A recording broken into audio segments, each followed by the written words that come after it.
Hello guys, আসসালামু আলাইকুম। তো আজকে দেখো, আজকে শনিবার, তো কালকে গরুর কলিজা রান্না করব বলেছিলাম। তো গরুর কলিজা কালকে শুক্রবার অনুযায়ী আমরা একটু লেট করে গিয়েছি, শেষ হয়ে গেছে। হ্যাঁ, পরের যে আজকে আধা কেজি গরুর কলিজা নিয়ে আসছি। কলিজা যেই দাম, গরুর গোস্ত সেম একই দাম। তো আমার মাকে সকালবেলা বাজারে পাঠালাম, পাঠানোর পরে জামা এই যে 400 টাকার কলিজা নিয়ে আসছে। তা দেখতেই পাচ্ছ, আমি আজকে এই কলিজা ভুনা করবো, আর এই ভুনাটা তোমাদের সাথে অবশ্যই শেয়ার করবো, ঠিক আছে? আর এই যে একটা চবড়ি, এটাও মা নিয়ে এসছে এক্সট্রা। তো অনেক দিন ধরে ভাবছি কলিজা খাবো করে দেখি, কলিজা এত খাই না, কিন্তু হঠাৎ করে মন চাইলো, তাই চলো। এটা কি ব্যবসা?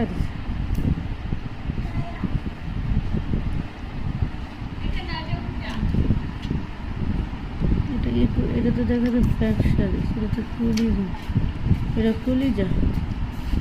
আচ্ছা না, তো তোমাদের সাথে শেয়ার করো অবশ্যই তোমরা।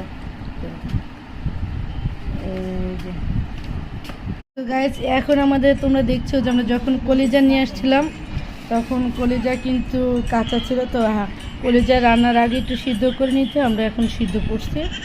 তো এখন যেহেতু আমাদের চুলায় গ্যাস নাই, যখন গ্যাস আসবে তখন রান্নাটা তোমাদের সাথে শুরু করবো। এই যে দেখো কলিজা, আমাদের কলিজা প্রথমে কাঁচা ছিল, এখন হালকা সিদ্ধ করেছি।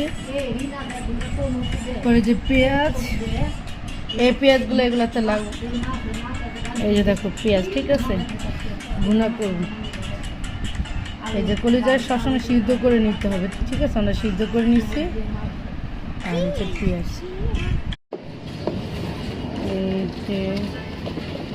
এই যে এটা হচ্ছে কাঁচা তেঁতুল, জলপাই, আম, কামরাঙ্গা,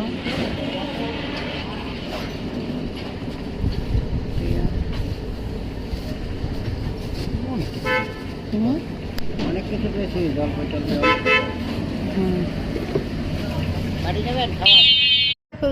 আমাদের সর্ষে ইলিশ কিন্তু হয়েই গেছে, দেখছো ইলিশ?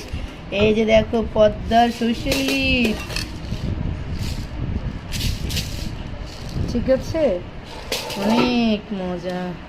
তো কেমন হলো সর্ষে ইলিশ অবশ্যই কমেন্ট করে জানাবে।